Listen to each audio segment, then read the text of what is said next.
Halos mabuno ang receiving area ng Station 4 ng Manila Police District ng kaanak na mga umano'y minolestyang estudyante ng Moises Salvador Elementary School sa Sampaloc, Maynila.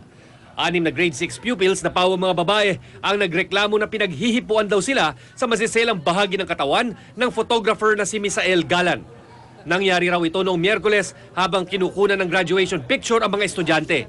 Kwento ng mga biktima, pinasok daw ng sospek ang kanyang kamay sa loob ng kanilang uniforme habang inaayos ang toga na suot nila sa pictorial.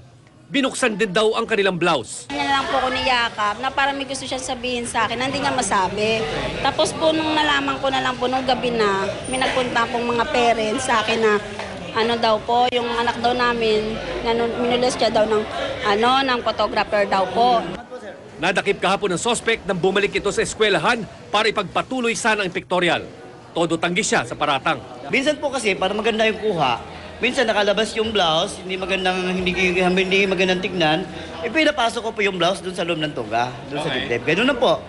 Tapos ina-arrange ko yung bata, yung upuan po namin, gumagalaw-galaw yon. Pag hindi po gaano naka-side view, hindi makuha yung angulo, tinitira ko yung tuhod nila dito sa paa para mapaganon sila.